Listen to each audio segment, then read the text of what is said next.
चेहरा याद रखना चाहता हूँ ताकि जब मैं आपसे स्वर्ग में मिलूं तो मैं आपको पहचान सकूं और एक बार फिर आपका धन्यवाद कर सकूं। रतन टाटा के नाम से तो आप सभी परिचित ही होंगे। जब एक टेलीफोन साक्षात्कार में भारतीय अरबपति रतन जी टाटा से रेडियो प्रस्तोता ने पूछा, सर क्या आपको याद है कि आपको जीवन में सबसे ज्यादा खुशी कब मिली थी? रतन जी टाटा ने कहा, मैं जीवन में खुशी के 4 चरणों से गुजरा हूँ और आखिरकार मुझे सच्चे सुख का अर्थ समझ में आया।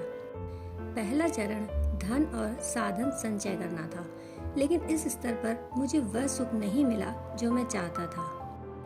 फिर कीमती सामान और वस्तुओं को इकट्ठा करने का दूसरा चरण आया, लेकिन मैंने महसूस किया कि इस चीज का असर भी अस्थायी है और कीमती चीजों की चमक ज्यादा देर तक नहीं रहती। फिर आया बड़ा प्रोजेक्ट मिलने का तीसरा चरण।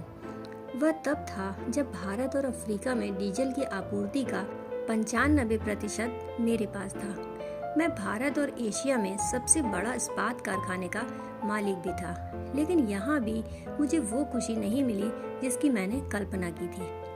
चौथा चरण वह समय था जब मेरे एक मित्र ने मुझे कुछ विकलांग बच्चों के लिए व्हील चेयर खरीदने के लिए कहा। लगभग 200 बच्चे थे।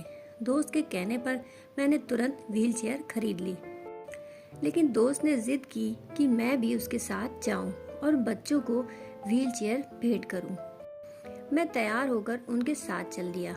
वहां मैंने सारे पात्र बच्चों को अपने हाथों से व्हील चेयर दी। मैंने इन बच्चों के चेहरों पर खुशी की अजीब सी चमक देखी।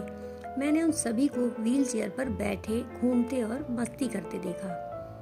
यह ऐसा था जैसे वे किसी पिकनिक स्पॉट पर पहुंच गए हों, जहां वे बड़ा उपहार जीतकर शेयर कर रहे हों। मुझे उस दिन अपने अंदर असली खुशी महसूस हुई। जब मैं वहां से वापस जाने को हुआ तो उन बच्चों में से एक ने मेरा पैर पकड़ लिया। मैंने धीरे से अपने पैर को छुड़ाने की कोशिश की, लेकिन बच्चे ने मुझे नहीं छोड़ा और उसने मेरे चेहरे को देखा और मेरे पैरों को और कसकर पकड़ लिया। मैं झुक गया और बच्चे से पूछा, क्या तुम्हें कुछ और चाहिए?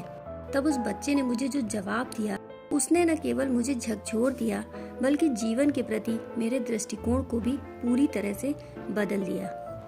उस बच्चे ने कहा था, मैं आपका चेहरा याद रखना चाहता हूँ ताकि जब मैं आपसे स्वर्ग में मिलूं तो मैं आपको पहचान सकूं और एक बार फिर आपका धन्यवाद कर सकूं।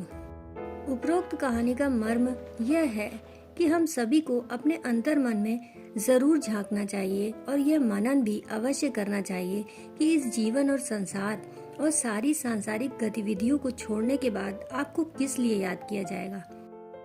क्या कोई आपका चेहरा फिर से देखना चाहेगा? यह बहुत मायने रखता है। दोस्तों, कहानी सुनने के लिए आपका बहुत बहुत